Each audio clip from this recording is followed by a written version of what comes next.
আলাইকুম সবাইকে। 10 মিনিট স্কুলের পক্ষ থেকে মেডিকেল অ্যাডমিশন প্রোগ্রামের পদার্থবিজ্ঞানের প্রথম পত্রের আজকে কিছু বিষয় নিয়ে আলোচনা করতে চাই। আলোচনার বিষয় তৃতীয় অধ্যায় গতিবিদ্যা। তো প্রথমে যে জিনিসটা আমাদের জানা লাগবে সেটা হচ্ছে প্রসঙ্গ কাঠামো। যে কোনো কিছু প্রকাশ করার জন্য আমরা সবসময় এখন থেকে ফিজিক্সে প্রসঙ্গ কাঠামোর কথাটা উল্লেখ করব।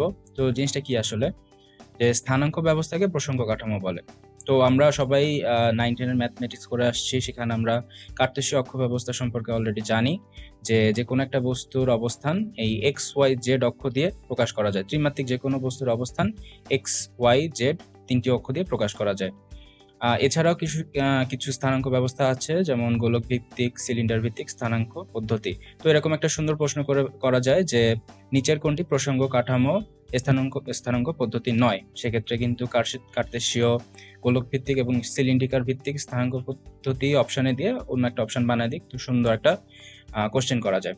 তো প্রসঙ্গ কাঠামো পরে আসি, যে তিন ধরনের আমরা প্রসঙ্গ কাঠামো দেখতে পাবো। একটা হচ্ছে একমাত্রিক, দুই হচ্ছে দ্বিমাত্রিক এবং তিন হচ্ছে ত্রিমাত্রিক। তো একমাত্রিক প্রসঙ্গ কাঠামোর উদাহরণটা কি? প্রথমে দেয়া আছে, যেটা হচ্ছে একটি দীর্ঘ সরু দণ্ড, একটি দীর্ঘ সরু সুতা এবং ঝুলন্ত সুতা, মানে স্ট্রেইট একটা লাইন বোঝাচ্ছে। তো এই লাইনে যে কোনো একটা বিন্দুতে যদি কোনো একটা অবজেক্ট থাকে, সেটা আমরা প্রকাশ করার জন্য একমাত্রিক প্রসঙ্গ কাঠামো ব্যবহার করব। এরপর আসি দ্বিমাত্রিক প্রসঙ্গ কাঠামো, যে খেলার মাঠে গতিশীল ফুটবল, পাতলা কাগজ, পাতলা ধাতব পাত। তো এই দ্বিমাত্রিক আর ত্রিমাত্রিকের মধ্যে, একমাত্রিক আর দ্বিমাত্রিকের মধ্যে আসলে পার্থক্যটা কি?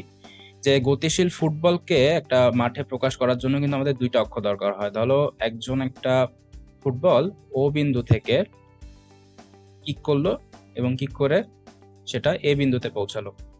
তো দেখো, এই গতিশীল ফুটবলটাকে প্রকাশ করার জন্য যেমন তার দূরত্ব এক্স অক্ষ বরাবর প্রকাশ করা লাগছে, তেমন তার উচ্চতা ওয়াই অক্ষ বরাবর প্রকাশ করা লাগছে। এজন্য কিন্তু এটা দ্বিমাত্রিক প্রসঙ্গ কাঠামো। তো এরপরে আসি ত্রিমাত্রিক প্রসঙ্গ কাঠামো। টেবিল, চেয়ার, ইট, পাথর, আমাদের আশেপাশে যত অবজেক্টই আছে সবই কিন্তু হচ্ছে ত্রিমাত্রিক প্রসঙ্গ কাঠামোর ভিতরে অন্তর্গত। তো এরপরে আসি পরম গতি এবং আপেক্ষিক গতি। তো পরম গতি, আপেক্ষিক গতি জিনিসটা বোঝানোর জন্য আমি একটা ছবি দিয়েছি, দেখো। যে ধরো এটা হচ্ছে তুমি, তো তুমি একদিন স্টেশনে একটা ট্রেনে বসে এরকম জানলা দিয়ে বাইরে দেখছো যে বাইরের পরিবেশ। তো তোমাকে বিদায় দিতে এসেছে হচ্ছে একটা বন্ধু, ধরো হচ্ছে তোমার বন্ধু। তো বন্ধু খুবই দুঃখ পেয়েছে যে তুমি চলে যাচ্ছ তাকে ছেড়ে। তো তোমার বন্ধু তোমাকে ফলো করা স্টার্ট করলো গাড়ি নিয়ে। তো তোমার ট্রেনটা ধরো 10 কিলোমিটার পার আওয়ারে যাতায়াত করছিল। তো তোমার ফ্রেন্ডকে তোমাকে ফলো করার জন্য সেও 10 কিলোমিটার পার আওয়ারে যাতায়াত করা শুরু করলো। তো একসময় দেখবা কি, তোমার মনে হবে যে তোমার ফ্রেন্ড যেন স্থির হয়ে রয়েছে। মানে তুমি জানো তোমার ট্রেন চলছে, কিন্তু তুমি তোমার ফ্রেন্ডের গতি আর তোমার গতি একই হওয়ার কারণে তুমি আর ফ্রেন্ডের কোনো গতির পার্থক্য বুঝতে পারছো না। তো এটা কিভাবে হচ্ছে আসলে? তো এই ধরনের ঘটনাকে ব্যাখ্যা দেওয়ার জন্যই আসলে আপেক্ষিক গতিটা আমাদের জানা লাগবে। যে আপেক্ষিক আসলে কি, যে একটার সাপেক্ষে আর একটা, তোমার গতিকে তুমি কল্পনা করছো তোমার বন্ধুর সাপেক্ষে। তো এই যে তোমার বেগকে আর একজনের সাথে কল্পনা করছো, আর একজনের সাপেক্ষে কল্পনা করছো, এটাই আসলে আপেক্ষিক গতি। তো তুমি দেখবা কি তোমার বন্ধু স্থির রয়েছে, কারণ তোমার বন্ধু আর তোমার বেগ একই। কিন্তু কোনো কারণে যদি তোমার ট্রেনের এক্সেলারেশনটা বেড়ে যায়, সেক্ষেত্রে তোমার ট্রেনের বেগ যদি 10 কিলোমিটারের জায়গায় 20 কিলোমিটার হওয়া শুরু করে, তখন কিন্তু তোমার বন্ধু আবার পিছনের দিকে যাওয়া শুরু করবে। এটার মানে কি, তোমার বন্ধু তোমার থেকে কম বেগে চলছে, এজন্য সে পিছে চলে যাবে, এবং তুমি যেহেতু বেশি বেগে যাচ্ছ, এজন্য তুমি সামনে চলে যাবে। তো এটাই আসলে আপেক্ষিক গতির একটা ব্যাপার, যে আমরা যে কোনো কিছু কল্পনা করি সবসময় হচ্ছে আমাদের পারিপার্শ্বিক অবস্থানের ক্ষেত্রে। তো দুইজন মানুষ যদি স্থির দাঁড়িয়ে থাকে, তাহলে কি তাদের আসলে স্থির বলা যায়? ধরো তুমি আর তোমার বন্ধু ট্রেন থেকে নেমে পাশাপাশি দাঁড়িয়ে আছো, তুমি এ এবং তোমার বন্ধু বি, তোমরা দাঁড়িয়ে আছো, তোমরা কোনো কর্মকাণ্ড করছো না, স্থির দাঁড়িয়ে আছো। তাহলে কি তোমরা স্থির? তোমাদের মতে সে জিনিসটা কিন্তু স্থির হবে, কিন্তু তোমরা যে পৃথিবীতে আছো সেটা কিন্তু আবার গতিশীল। তো তো পৃথিবীর সাপেক্ষে তোমরা স্থির হবা, কিন্তু পরবর্তীতে পাশে যদি আর একটা উপগ্রহ, ধরো তুমি চাঁদ থেকে যদি তুমি দেখো, তাহলে দেখবা কি তোমরা গতিশীল, কিন্তু তোমরা নিজেদের মধ্যে, পৃথিবীর মধ্যে তো তোমরা স্থির। তো এ ধরনের ঘটনাকে ব্যাখ্যা করার জন্য আসলে আপেক্ষিক গতির কথাটা এসেছে। পরম কথাটার মানে হচ্ছে নির্দিষ্ট, মানে তুমি যদি 10 কিলোমিটার পার আওয়ারে চলো প্রসঙ্গ কাঠামো, অন্য কোনো প্রসঙ্গ কাঠামোর ক্ষেত্রে, স্থির প্রসঙ্গ কাঠামোর ক্ষেত্রে তোমার গতিবেগ সবসময় 10 কিলোমিটার পার আওয়ারই হবে। অন্য স্থির প্রসঙ্গ কাঠামো সাপেক্ষে তোমার গতি যদি 10 কিলোমিটার পার আওয়ার হয়, সেটাকে বলতেছে হচ্ছে পরম গতি। তো পরবর্তীতে আসি যে গতি বিষয়ক বিভিন্ন রাশি। তো প্রথমে আমি উল্লেখ করেছি হচ্ছে তাৎক্ষণিক বেগ, যেটাকে প্রকাশ করা হয় V vector is equal two DDT of x. X মানে এখানে সরণ বোঝাচ্ছে। যদি সময়ের পার্থক্য শূন্যের কাছাকাছি হয় তখন তাৎক্ষণিক বেগের সমীকরণটা আসবে। এরপর আসি মধ্যবেগ, যে আদি বেগ এবং শেষ বেগ তাদের যোগফলকে যদি 2 দিয়ে ভাগ করি তাহলে যে বেগটা আসবে সেটা হচ্ছে মধ্যবেগ। এরপরে আপেক্ষিক বেগ, যে কথাটা একটু আগেই বললাম, যে এই আপেক্ষিক বেগ বের করার ক্ষেত্রে দুইটা সূত্র আসে বা দুইটা ঘটনা আসে, সেটা একটু পরে বলছি। এরপর আসি সমত্বরণ, যে অভিকর্ষ টানে মুক্তভাবে পড়ন্ত বস্তুর ত্বরণ। সমত্বরণ আমরা যেটা জানি, জি এর মান 9.8 মিটার পার সেকেন্ড স্কয়ার। তো আপেক্ষিক বেগ সম্পর্কে একটু আসি, যে চিন্তা করে দেখো যে ঘটনা একটু আগে বলছিলাম, যে তুমি আর তোমার বন্ধু যদি একই বেগে একই দিকে চলতে থাকো তাহলে তোমাদের মনে হবে যে তোমরা স্থির। তো সেক্ষেত্রে তোমার সাপেক্ষে তোমার বন্ধুর আপেক্ষিক বেগ হবে 0, তাই তো? তো কোনো কারণে যদি তোমার বন্ধু তুমি ধরো 5 কিলোমিটার পার আওয়ারে যাতায়াত করছো, আর তোমার বন্ধু সেখান থেকে বেড়ে 7 কিলোমিটার পার আওয়ারে যাতায়াত করা শুরু করলো, একই বেগ থেকে একটু তোমার বন্ধু বেগ বাড়িয়ে 7 কিলোমিটার পার আওয়ারে যাতায়াত করা শুরু করলো, তাহলে তোমার সাপেক্ষে তোমার বন্ধুর বেগ কত হবে আসলে? তো তোমার সাপেক্ষে তোমার বন্ধুর বেগ যদি একই দিকে হয়, তোমরা যদি একই দিকে যাতায়াত করো, তাহলে তোমার সাপেক্ষে তোমার বন্ধুর বেগ হবে 7 বিয়োগ 5 সমান সমান 2 কিলোমিটার পার আওয়ার। এটা হচ্ছে একই দিকে যখন যাতায়াত করতেছে। তো এর উল্টা ঘটনাটা কি হতে পারে, যে তুমি আর তোমার বন্ধু হচ্ছে বিপরীত দিকে যাতায়াত করছো, তোমার বেগও 5 কিলোমিটার, তোমার বন্ধুর বেগও 5 কিলোমিটার পার আওয়ার। তো সেক্ষেত্রে তোমার সাপেক্ষে তোমার বন্ধুর বেগটা আসলে কত হবে? তো সেটার জন্য হিসাব করার সূত্র হচ্ছে v1 প্লাস v2, মানে তোমার বেগ এবং তোমার বন্ধুর বেগ একসাথে যোগ করলে যে ফলাফলটা পাওয়া যায়। তো সেটা কত হবে, যে তুমি তখন দেখবে তোমার সাপেক্ষে তোমার বন্ধু যাচ্ছে আসলে 5 প্লাস 5 10 কিলোমিটার পার আওয়ারে, মানে আসলে সে যাচ্ছে 5 কিলোমিটার পার আওয়ারে, কিন্তু তোমার সাপেক্ষে যখন কল্পনা করছি, তুমি যখন বিপরীত দিকে 5 কিলোমিটার পার আওয়ারে যাচ্ছ, তখন তোমার বন্ধু যাবে হচ্ছে 10 কিলোমিটার পার আওয়ারে। তো এটাকে বলতেছে আপেক্ষিক বেগ, যে একই দিকে যাতায়াত করলে সেই বেগ হিসাব করার সমীকরণ হচ্ছে v1 মাইনাস v2, প্রথম বেগ এবং শেষ বেগ। আর বিপরীত দিকে যদি যাতায়াত করে সেক্ষেত্রে আপেক্ষিক বেগ বের করার সমীকরণ হচ্ছে v1 প্লাস v2। এরপর আসি যে গতির কিছু সমীকরণ, যে সমবেগে বস্তুর দূরত্বের সমীকরণ হচ্ছে s is equal two vt, s মানে সরণ, v মানে বেগ, t মানে সময়। সমত্বরণে বস্তুর অতিক্রান্ত দূরত্বের সমীকরণ s is equal two ut plus half at square, যেখানে u হচ্ছে আদি বেগ, a হচ্ছে ত্বরণ। সমত্বরণে বস্তুর আদি বেগ, শেষ বেগ এবং দূরত্বের মধ্যে সম্পর্ক হচ্ছে v square is equal two u square plus 2as, u মানে আদি বেগ, v মানে শেষ বেগ, a মানে ত্বরণ এবং s মানে সরণ। তো এখান থেকে কিন্তু সুন্দর একটা এমসিকিউ কোশ্চেন তৈরি করা যেতে পারে, যে সমত্বরণে বস্তুর আদি বেগ, শেষ বেগ এবং দূরত্বের মধ্যে সমীকরণ নিচের কোনটি? এখান থেকে 3টা সমীকরণ উল্লেখ করে দিয়ে আর একটি চতুর্থ সমীকরণ তৈরি করে দিয়ে কিন্তু একটা সুন্দর কোশ্চেন তৈরি করা যায়। সেক্ষেত্রে রাইট আনসার হবে v square is equal two u square plus 2as। পরবর্তীতে আসি যে দূরত্ব, সময়, লেখচিত্র থেকে আসলে বেগ কিভাবে নির্ণয় করা যায়। তো এটা ছোট্ট একটা টপিক, এটা আসলে সৃজনশীল, তোমরা এইচএসসি যখন দিবা তখন সৃজনশীলের জন্য খুব বেশি একটা ইম্পর্টেন্ট একটা জিনিস, বাট মেডিকেলে অবজেক্টিভে কিভাবে কোশ্চেন আসতে পারে, একটা ছোট্ট একটা প্রশ্ন আসতে পারে যে দূরত্ব বনাম সময় লেখচিত্রের ঢাল দিয়ে কি নির্ণয় করা হয়। ঢাল জিনিসটা আসলে কি? তো ধরো এক্স এবং ওয়াই অক্ষ বরাবর যথাক্রমে সময় এবং সরণ বোঝানো হয়েছে, এক্স অক্ষ বরাবর সময়, ওয়াই অক্ষ বরাবর সরণ। তো আমরা কি জানি, আমরা একটু আগে একটা সমীকরণ দেখে আসলাম না, s is equal two vt। তো সেখানে আমরা v ইজ ইকুয়াল টু তাহলে কি জানবো, s বাই t।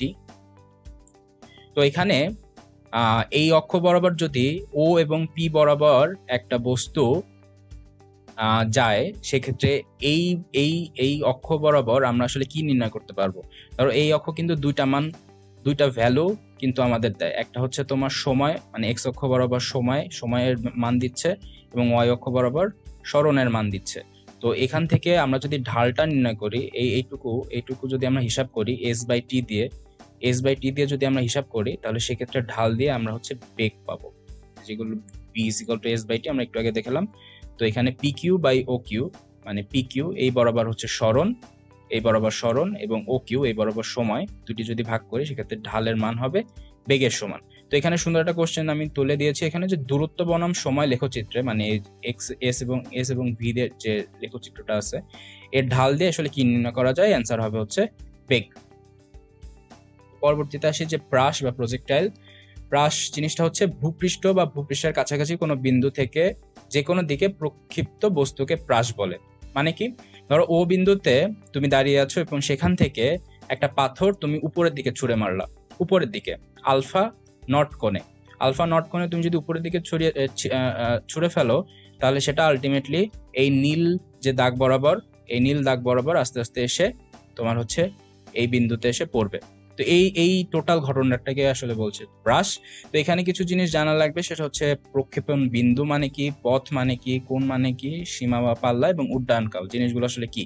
প্রক্ষেপণ বিন্দু হচ্ছে ও, যে বিন্দু থেকে তুমি ছোড়া শুরু করেছিলে। প্রক্ষেপণ কোণ হচ্ছে যে আলফা নট, যে কোণে ভূমির সাথে যে কোণে তুমি জিনিসটাকে ছুঁড়েছিলে। প্রক্ষেপণ পথ হচ্ছে এই যে ও বিন্দু থেকে যে একটা অধিবৃত্ত বরাবর একটা বস্তু চলে গেল, এটাকে বলতেছে হচ্ছে প্রক্ষেপণ পথ।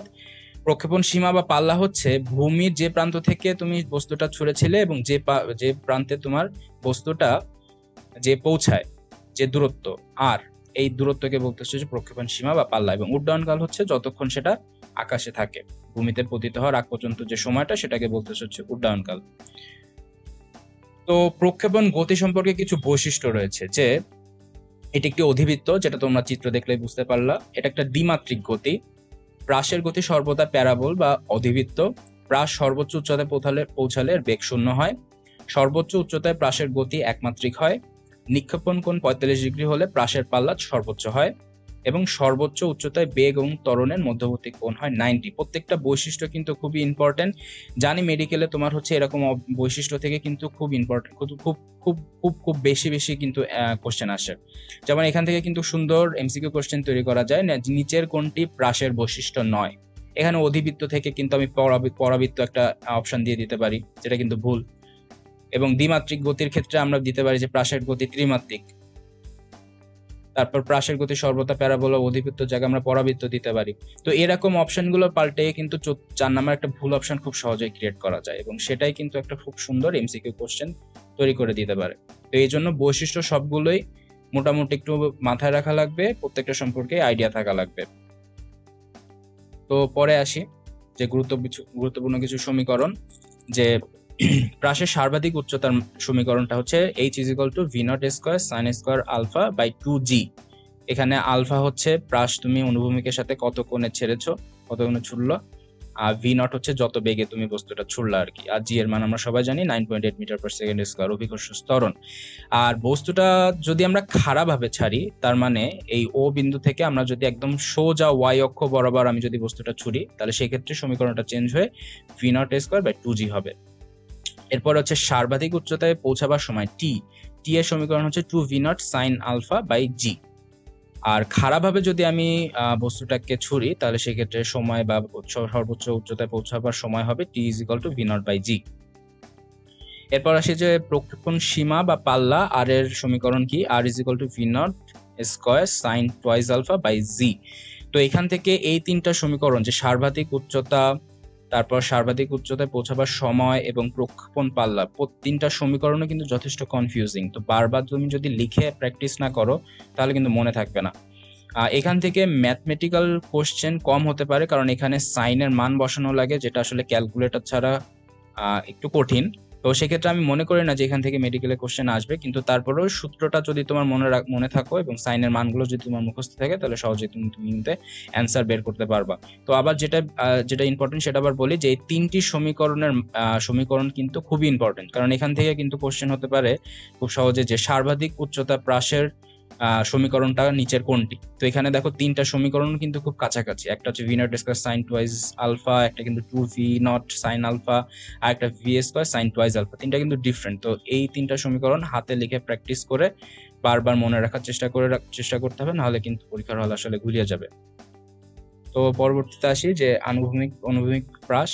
তো আমরা এতক্ষণ চিন্তা করলাম যে আমরা প্রসঙ্গ কাঠামোর মূল বিন্দু থেকে একটা বস্তু ছুড়লাম উপরের দিকে, তাহলে সেই জিনিসটাকে হ্রাস বলতেছে। এখন আমরা যদি এই মূল বিন্দু থেকে না শুরু করে আমরা আরেকটা ঘটনার কথা চিন্তা করি, যে আমি ধরো এটা একটা টেবিলের উচ্চতা, তো এই টেবিল থেকে একটা বস্তু ফেলালাম, তো সেটা কি হ্রাস হবে না? তো সেটা কিন্তু হ্রাসের সূত্রের মধ্যে অন্তর্গত। সেই হ্রাসটাকে বলতে হচ্ছে অনুভূমিক হ্রাস। এবং সেখানে একটা মাত্র বিষয় তোমাদের মনে রাখা লাগবে, যে অনুভূমিক হ্রাসের পাল্লা সূত্র সমীকরণ হচ্ছে r = √2h/u² h মানে যে উচ্চতায় তুমি বস্তুটাকে ছুঁড়ে ফেলে দিলা, ইউ মানে হচ্ছে আদিবেগ, মানে ওই বস্তুটা নিচে ফেলার জন্য অবশ্যই তুমি কিছু বেগ দিয়েছো, সেই বেগটা হচ্ছে ইউ আদিবেগ। আর জি এর মান তো আমরা অলরেডি সবাই জানি যে অভিকর্ষ ত্বরণ। তাহলে অনুভূমিক হ্রাসের পাল্লার সমীকরণ r = √2h/u². তো পরবর্তীতে আসি যে পরন্ত বস্তুর সূত্র। তো পরন্ত বস্তুর সূত্রের ক্ষেত্রে প্রথমে যে জিনিসটা দেখা যায় সেটা হচ্ছে পরন্ত বস্তুর সূত্র দেন আসলে গ্যালিলিও। তো এই ক্ষেত্রে একটা ঘটনার কথা উল্লেখ করাই নাই, যে ইটালির পিসা শহরে এই যে আমি যে টাওয়ারের ছবিটা দিয়েছি, এই টাওয়ারটা আছে, হেলানো টাওয়ার বলা হয়। হেলানো মানে এই জিনিসটা কিন্তু হেলিয়ে আছে একটা কোণ বরাবর, সোজা নাই কিন্তু।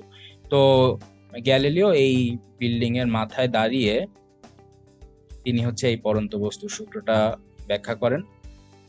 তো ওইখান থেকে তিনি বস্তুগুলো ফেলাতেন এবং কত সময় লাগতো সেটা নির্ণয় করে আলটিমেটলি তিনি পরীক্ষা নিরীক্ষার মাধ্যমে সূত্রগুলো দেন। পরীক্ষা নিরীক্ষার মাধ্যমে সূত্র দেন গ্যালিলিও। পরবর্তীতে এই সূত্রের যথার্থতা যাচাই করার জন্য নিউটন আর একটা পরীক্ষা করেন, যে গিনি এবং পালকের সাহায্যে। তো গিনি এবং পালক জিনিসটা আসলে কি, যে গিনি এবং পালক দুইটা ভিন্ন ভরের দুটি বস্তু। তো নিউটন কি করেন, একটা সিলিন্ডারের ভিতরে বায়ুশূন্য পরিবেশ তৈরি করেন। তো এই বায়ুশূন্য পরিবেশ সৃষ্টি করে তিনি গিনি এবং পালক দুটি বস্তুকে নিচে পড়তে দেন, এবং তিনি একটা জিনিস দেখেন যে এই ভারী এবং হালকা দুটি বস্তুই একই সাথে নিচে পড়ছে। তো এর মাধ্যমে গ্যালিলিও সূত্রটা আসলে প্রমাণিত হয়, সত্যতা যাচাই করা হয়। তো এটা কিন্তু আসলে বাস্তব জীবনে আমরা এ ধরনের ঘটনা কিন্তু আমরা দেখতে পাই না, যে আমরা ধর আমাদের বাসার ছাদ থেকে আমরা দুটা বস্তু ফেলা দিলাম, একটা তোমার পাতা আর একটা লোহার বল। আমরা সবাই জানি যে লোহার বলটাই আগে পড়বে, পাতাটা পরে পড়বে। কারণ যে লোহার বল, আমরা সেই সম্পর্কে পরবর্তীতে আবার বলবো, যে লোহার বল বাতাসের বাধাটা সহজে কাটিয়ে তুলতে পারে কারণ তার ভর বেশি। কিন্তু গ্যালিলিওর পরন্ত বস্তুর সূত্রের ক্ষেত্রে একটা কথা জানা যায়, যে এই পরন্ত বস্তুর সূত্র কখনোই ভরের উপরে নির্ভরশীল না। তো এটা কেন, এটা আমরা পরবর্তীতে আসবো, আমি একটা আলাদা স্লাইড বানিয়েছি এর জন্য। তো সূত্রগুলো প্রথমে দেখা যাক, যে প্রথম সূত্রটা কি বলে, যে একই উচ্চতায় স্থির অবস্থান থেকে মুক্তভাবে সকল পরন্ত বস্তু সমান সময়ে সমান দূরত্ব অতিক্রম করবে, অতএব সেটা ভরের উপরে নির্ভরশীল না। সকল বস্তুই একই বেগ অর্জন করবে এবং একই সাথে নিচে পড়বে। দ্বিতীয় সূত্র কি, স্থির অবস্থান থেকে বিনা বাধায় পরন্ত বস্তু নির্দিষ্ট সময়ে প্রাপ্ত বেগ ওই সময়ের সমানুপাতিক হয়। তার মানে ভি সমানুপাতিক টি, অথবা v/t = ধ্রুবক, মানে ভর সময়ের সমানুপাতিক। ভর যদি দ্বিগুণ হয় সময় লাগবে দ্বিগুণ। তৃতীয় সূত্র আসি, যে স্থির অবস্থান থেকে বিনা বাধায় পরন্ত বস্তু নির্দিষ্ট সময় যে দূরত্ব অতিক্রম করে তা ওই সময়ের বর্গের সমানুপাতিক। তার মানে যে দূরত্ব সমানুপাতিক t²। তার মানে যদি দূরত্ব 2 গুণ হয় সময় লাগবে 4 গুণ, অথবা সময় যদি 4 গুণ হয় দূরত্ব লাগবে 2 গুণ। এজন্য আমি লিখেছি দেখো t/h/t² ধ্রুবক, অথবা h সমানুপাতিক t², একই কথা। তো প্রথম, দ্বিতীয়, তৃতীয় সূত্র দেখা গেল, যেখানে এখানে কোনোটার মধ্যে কিন্তু ভরের কথা উল্লেখ নেই, অতএব যে কোনো ভরের ক্ষেত্রেই সূত্রগুলো প্রযোজ্য হবে। পরবর্তীতে আসি, যে কথাটা বলবো আমি, যে সুষম বৃত্তীয় গতি। সুষম বৃত্তীয় গতিটা আসলে কি? সুষম বৃত্তীয় গতিটা তুমি ধরো তুমি একটা পাথরে একটা দড়ি বেঁধে সেটা হচ্ছে মাথার চারিদিকে গোল গোল করে ঘোরাচ্ছ। তো এই গোল গোল করে ঘোরালে যে জিনিসটা তৈরি হয় সেটা হচ্ছে সুষম বৃত্তীয় গতি। দেখো এই যে আর দূরত্বের বা আর ব্যাসার্ধের একটা সুতা এবং এই প্রান্তে যদি একটা পাথর থাকে সেটা হচ্ছে গোল গোল ঘুরতেছে, এটাকে বলতেছে হচ্ছে সুষম বৃত্তীয় গতি, যার বেগ ক্রিয়া করবে সরণের সমকোণে। তো এখানে কিছু বৈশিষ্ট্য আমি উল্লেখ করেছি, এগুলো এমসিকিউর জন্য খুবই ইম্পর্টেন্ট, যে সুষম বৃত্তীয় গতির জন্য নিচের কোন বৈশিষ্ট্য প্রযোজ্য নয়। তো এই প্রশ্নটার উত্তর এই 4টা বৈশিষ্ট্য শিখে রাখলে পারা যাবে যে এখানে সমদ্রুতি বিদ্যমান, মানে সুষম বৃত্তীয় গতিতে সমদ্রুতি বিদ্যমান, এবং এই গতিতে সমকৌণিক বেগও বিদ্যমান, সমকৌণিক বেগ বিদ্যমান, এর কৌণিক ত্বরণ 0 এবং এই গতির কেন্দ্রমুখী ত্বরণ থাকে। এই 4টা কথা খুবই ইম্পর্টেন্ট, যে সুষম বৃত্তীয় গতির জন্য নিচের কোন বৈশিষ্ট্যটা প্রযোজ্য বা প্রযোজ্য নয়, এটা সুন্দর কোশ্চেন করা যায়, যেখান থেকে এই 4টা বৈশিষ্ট্য যে কোনো একটার কিছু কথা পরিবর্তন করে কিন্তু এটা সুন্দর কোশ্চেন করা যায়। তো পরবর্তীতে হচ্ছে ম্যাথমেটিক্যাল টার্মে চলে আসি, যে 1.5 মিটার উচ্চতা বিশিষ্ট একটি আনুভূমিক টেবিলের প্রান্ত দিয়ে একটা বল গড়িয়ে পড়লো। টেবিল থেকে পড়ার মুহূর্তে বলটির বেগ যদি 3 মিটার পার সেকেন্ড হয় তাহলে টেবিল থেকে কত দূরে গিয়ে পড়বে। তো এটা অবশ্যই যে অনুভূমিক প্রাসের সমীকরণ ইউজ করে এটা বের করা যাবে। সেক্ষেত্রে সূত্রটা হবে r = √2h/u²/g। এখানে সবকিছুর মানই আমরা জানি, h এর মান জানি 1.25 মিটার, u এর মান জানি 3 মিটার পার সেকেন্ড, এবং g এর মান তো আমরা সবাই জানি যে 9.8 মিটার পার সেকেন্ড স্কয়ার।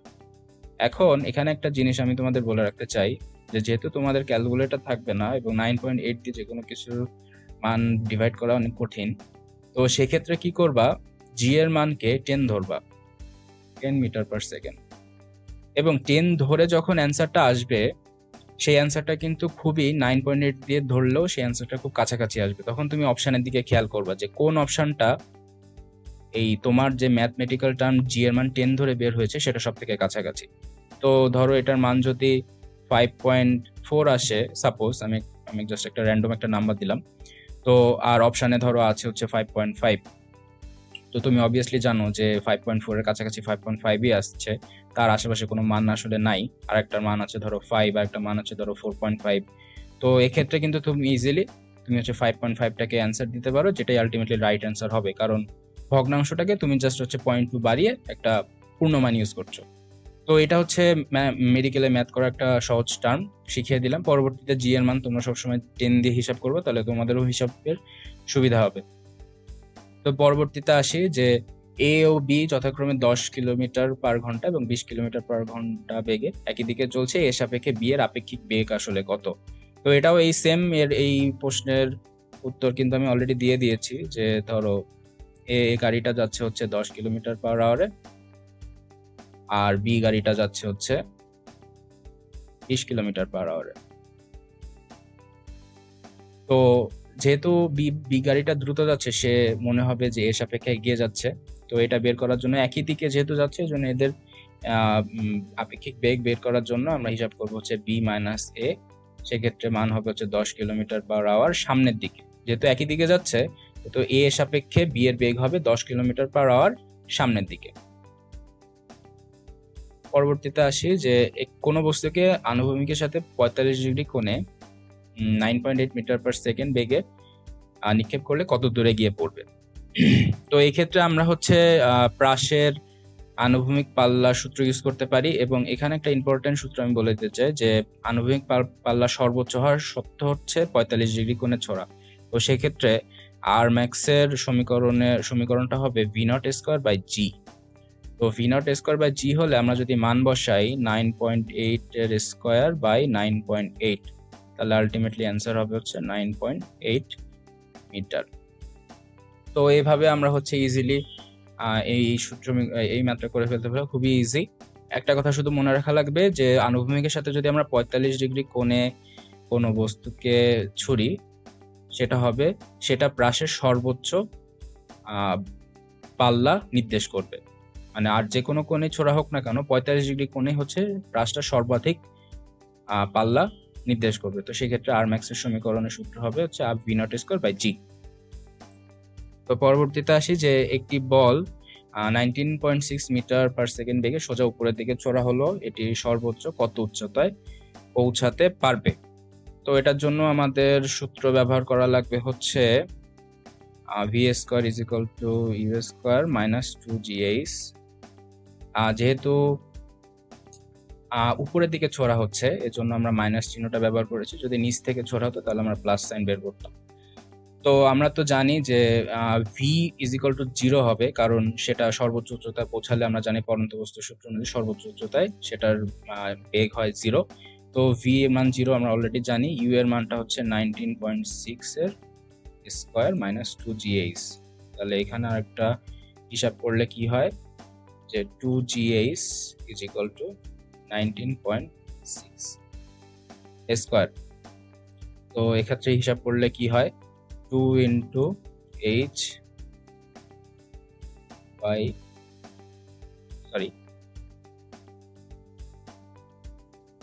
তো এখানে h is equal to 19.6 এর স্কয়ার divided by 2 into 9.8। আর 2 into 9.8 is equal to 19.6 হয়, সেটাকে উপরে নিচে ভাগ করলে আসলে অ্যান্সার আসে হচ্ছে 9.6। খুবই সহজে ম্যাথটা করে ফেললাম। এরপর আসি যে একটি গাড়ি স্থির অবস্থান থেকে 10 মিটার পার সেকেন্ড স্কয়ার ত্বরণে চলা শুরু করলো, 10 সেকেন্ড পরে এটি কত দূরত্ব অতিক্রম করবে? তো এক্ষেত্রে সূত্র হচ্ছে s is equal to ut plus half at square দিয়ে আমরা বের করতে পারি। যেহেতু স্থির অবস্থান থেকে যাতায়াত করা শুরু করেছে তাহলে u এর মান হবে 0, তাহলে সমীকরণটা দ্বারা হচ্ছে is equal to half at এর স্কয়ার। সহজে আমরা এই সমীকরণের মান বসিয়ে এই ম্যাথটার অ্যান্সার বের করতে পারবো। তো এটাই ছিল আমার তৃতীয় অধ্যায়ের সকল বিষয়। পরবর্তী সময় আবার সবার সাথে দেখা হবে। ধন্যবাদ সবাইকে। আসসালামু আলাইকুম সবাইকে। তো আজকে আলোচনার বিষয় হচ্ছে চতুর্থ অধ্যায় নিউটনিয়ান বলবিদ্যা। তো এখানে প্রথমে আমাদের যে জিনিসটা পড়া লাগবে সেটা হচ্ছে আমাদের জড়তা। জড়তা কাকে বলে? তো জড়তা বোঝানোর জন্য আমি দুটো বস্তুকে ব্যবহার করছি, একটা হচ্ছে এ আর একটা হচ্ছে বি। এ বস্তুটা হচ্ছে স্থির, তার মানে তার আদিবেগ হচ্ছে 0। বি বস্তুটা হচ্ছে সমবেগে গতিশীল, সে বি থেকে সি প্রান্তর দিকে যাচ্ছে, তার একটা বেগ আছে, সাপোজ সেটা 10 মিটার পার সেকেন্ড। তো এক্ষেত্রে জড়তা আসলে জিনিসটা কেন আসবে, যে এই স্থির যে বস্তুটা, এই স্থির বস্তুটা চিরকাল স্থিরই থাকতে চায়, যদি না তার চারপাশ দিয়ে কোনো বল প্রয়োগ করা হয় সে স্থিরই থাকবে। আর যে গতিশীল বস্তুটা সমবেগে সামনের দিকে চলছিল সে সমবেগেই সামনের দিকে চলতে থাকবে, তার কোনো বেগের পরিবর্তন হবে না। তো এই যে স্থির বস্তু চিরকাল স্থির থাকতে চাচ্ছে এবং সমবেগে গতিশীল বস্তু চিরকাল সমবেগে সামনে চলতে চাচ্ছে, তাদের যে ধর্মটা আসলে সেটাকে বলতেছে হচ্ছে জড়তা। তো এই যে এখানে আমি সংজ্ঞা উল্লেখ করেছি যে বস্তুর উপর বল প্রয়োগ না করলে স্থির বস্তু চিরকাল স্থির থাকতে চায় আর গতিশীল বস্তু চিরকাল সমবেগে সরল পথে চলতে চায়। এই ধর্মকে আসলে জড়তা বলে। তো তারপরে আমি একটা পয়েন্ট উল্লেখ করেছি যে বস্তুর ভর বেশি সেই বস্তুর জড়তা বেশি এবং সেই বস্তুকে গতিশীল করতে গেলে বেশি বল প্রয়োগ করতে হবে। অবশ্যই আমরা এটা সাধারণ ফিজিক্স থেকে বুঝতে পারি যে একটি বস্তুর ভর যদি 5 কেজি হয় আর একটা বস্তুর ভর যদি 10 কেজি হয়, অবশ্যই 10 কেজি ভরের বস্তুকে সামনের দিকে ঠেলতে আমাদের বেশি বল প্রয়োগ করা লাগবে। তো সেটাই আমি এখানে আসলে উল্লেখ করেছি। তো এরপরে আসি হচ্ছে বল। বল বলতে বোঝায় যে বাহ্যিক কারণ স্থির বস্তুকে গতিশীল বা গতিশীল বস্তুর অবস্থান পরিবর্তন ঘটায় বা ঘটানোর চেষ্টা করে, তাকে বল বলে। তো বলের বৈশিষ্ট্য কি হবে? বল অবশ্যই ত্বরণ সৃষ্টি করবে। বল প্রয়োগে গতিশীল বস্তুর বেগ হ্রাস বা বৃদ্ধি পায় বা বিকৃতি ঘটাতে পারে। প্রযুক্ত বল গতিশীল বস্তুর বেগে তথা গতির দিকে দিক পরিবর্তন করতে পারে এবং বল জোড়ায় ক্রিয়া করে। তো এগুলো হচ্ছে বলের বৈশিষ্ট্য। খুব সুন্দরভাবে বৈশিষ্ট্য দেওয়া আছে এবং এখান থেকে কিন্তু এমসিকিউ কোশ্চেন তৈরি করা যায় যে নিচের কোনটি বলের বৈশিষ্ট্য নয়। তো এক্ষেত্রে একটা জিনিস উল্লেখযোগ্য যে এখান থেকে কিন্তু সেন্টেন্সগুলো চেঞ্জ করে সুন্দরভাবে 4টা অপশন তৈরি করা যায় এবং এখান থেকে বলও দিতে পারে যে নিচের কোনটি সঠিক বা বেঠিক।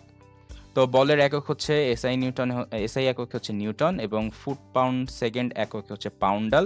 দুইটা এককই কিন্তু রাইট, একটা সিস্টেমে একটা একক ইউজ করা হয়। বলের সমীকরণ F = ma আমরা সবাই জানি এবং মাত্রার সমীকরণ বা একক দিয়ে বের করা যায়। তো পরবর্তীতে আসি যে বলের প্রকারভেদ, আসলে এই পৃথিবীতে কত ধরনের বল আছে। তো আমরা মোট 4 ধরনের বল সম্পর্কে বিজ্ঞানীরা আবিষ্কার করেছে আর কি। 4 ধরনের বলের মধ্যে কি কি আছে দেখি। মহাকর্ষ বল, দুর্বল নিউক্লিয় বল, তড়িৎচুম্বকীয় বল, সবল নিউক্লিয় বল। তো এখানে মহাকর্ষ বল সম্পর্কে আলোচনা করার আসলে কিছু নাই, যে এই মহাবিশ্বের প্রতি দুইটি বস্তুই নিজেকে একে অপরকে আকর্ষণ করছে, এটাকে আসলে বলা হয় মহাকর্ষ বল। এই যে আকর্ষণ বল, এর কারণকে ধরা হয় হচ্ছে গ্রাভিটন নামে এক ধরনের কণা, তাদের কারণে এই আকর্ষণ বলটা কাজ করে।